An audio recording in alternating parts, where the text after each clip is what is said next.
Hi and welcome to my random ruminations.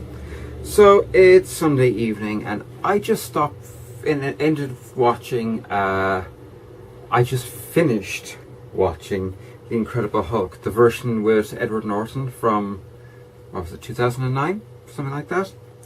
And it's the first time I've watched it in about 2 years. And I've been struck again by something that it's my favourite of... No, it's not my favourite of the Marvel movies.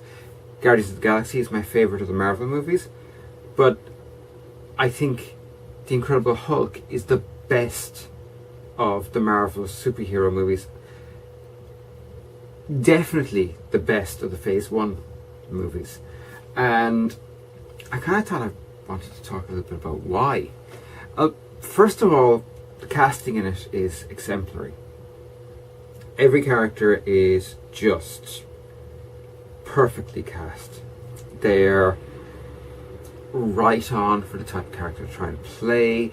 They're good actors. They're believable in the parts, most of those parts being utterly unbelievable. Everything from the squirrely, rather mad professor helping Bruce Banner to try and cure the Hulk, through to Edward Norton being the Hulk. Edward Norton is believable as the Hulk. Liv Tyler is just awesome. And I'm not normally a fan of Liv Tyler, but I like her in The Incredible Hulk. I like her quite a bit. So you have that to start with. They're all really good actors in parts that could have been written for them. And I'm not going to lie and say that the special effects are great. They were great for the time. They haven't aged well. The new line of special effects being used by Marvel are much more believable. They've gotten so many more years of experience behind them now in lighting a set in just the right way to bring out the beauty of CGI in the most perfect way. And well, let's put it this way, Mark Ruffalo's Hulk in The Avengers is a hell of a lot more believable to look at than Edward Norton's Hulk in The Incredible Hulk, who kind of looks shiny all the time. I kind of get what they were going for, because like tight skin, especially if it's sweat slicked, looks kind of shiny. But the Hulk always, to me, felt like he should be matte, that there should be no shine off him.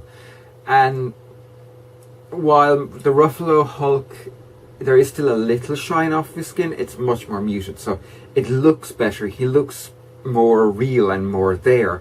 And I have to say, he has a greater sense of weight and immediacy on screen.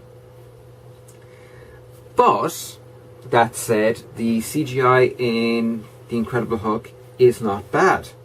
I very much like the way that they portrayed the Abomination. He's abominable.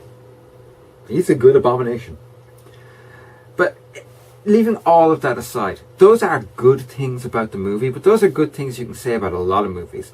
The reason why I think The Incredible Hulk is the best of... It's definitely the best of the Phase 1 Marvel movies, and I think it may be the best Marvel movie full stop, is that it's so on key. The great thing about The Incredible Hulk is that to make The Incredible Hulk on key for a story is not difficult. He's a fugitive. His key characteristics are breathtaking anger issues, as they put it in The Avengers, and loneliness, which does come out, very much so. And in a lot of ways, what sells the Incredible Hulk stories are the settings you put him in. For example, a great setting for an Incredible Hulk story, though it would be a very short story, would be the Hulk on a submarine. I say very short because shortly after getting on there, the stress would trigger the Hulk and there wouldn't be a submarine anymore. The Hulk is more so than I think any of the other Marvel heroes very much about the setting he's placed in. And they started in South America in, I wouldn't call it a shanty town, but it's certainly a rundown town. It's a town that's built into a hillside, and it leads to a wonderful on-foot chase scene, something that's very difficult to pull off.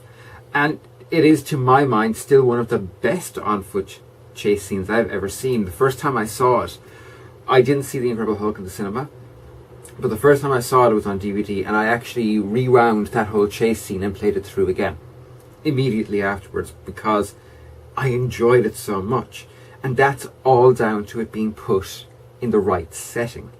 Bruce Banner does not want the Hulk to come out, so Bruce will run. The Hulk always fights, but Bruce will, given any opportunity, any space to do so, will run. And that only works if the setting is right.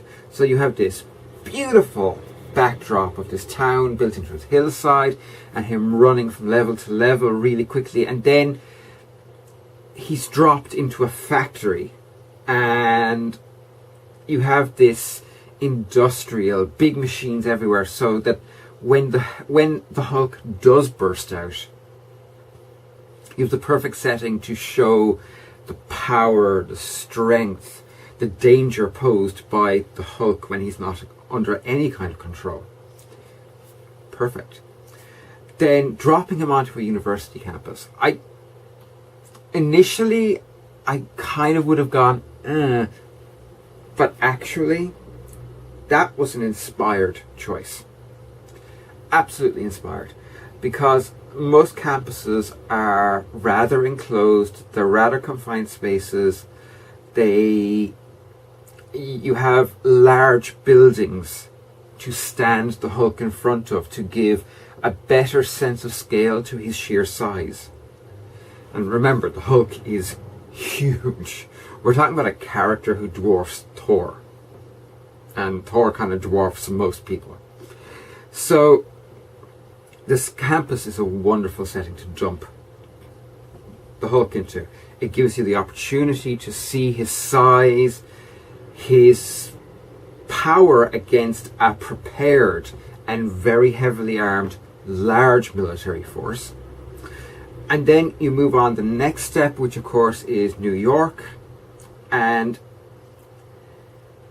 the fact that they've already set up his size on the campus means that you don't need to adjust your mind for his sheer scale when you're comparing, because his size is what gives you your scale for the Abomination, who's even bigger. And by having already established the sheer size of the Hulk, and then moving him to New York, you get this opportunity to go, okay, this is a really big place, and these guys are making buildings look relatively small. They must be enormous. And then you look at the Hulk in comparison to the Abomination, and it's like, yeah, that fecker's enormous, gigantic, huge, humongous, and he's an Abomination. So yeah, I think the main point I'm trying to get to here is, I think The Incredible Hulk is the best, definitely the best of the Phase 1 Marvel movies, because everything in it is more or less right. Or let's put it this way, everything in it is as right as it possibly could have been at the time it was filmed. The CGI hasn't aged well. CGI tends not to. But the sound direction, the orchestration within it, the shots, the setting it's placed in, the framing of each and every shot is just beautiful. There's very little jerky camera movement. My favourite shot in the whole movie is right after the Abomination has whacked the Hulk across the head with the chain and the two big barrel things the first time. They wrap around these pillars, and there's this very slow pan behind the pillars as the chain is pulled in front of you. So you have the chain and you have the camera panning. It's slow, it's smooth, it's beautiful, it sets up the next shot perfectly. And it gives a sense of immediacy to the danger and a sense of impending doom. That I actually think a lot of the very fast cut, very jerky modern movies lose out on. Now, thankfully, Marvel have kind of gone out of their way to avoid the whole handy-cam, Battlestar Galactica, everything zooming in and out and jerky camera movements that make me want to vomit when I see them on the big screen, because they actually make me motion sick. But just wow. Anyway, that's my opinion on The Incredible Hulk. I'm kind of a Hulk fangirl anyway, but I really love that movie. I think it's awesome. Anywho, this evening, Agrarian Skies, Wednesday, Portal, Friday, the first episode of, well, this is going to be there's going to be 2 episodes preparing Casey's server, and then Casey will be on Point with me, and it'll be fun again. And yeah, I'm going to go to bed now and dream about Hulk smashing. Smash! Okay, yeah, love you all. Bye.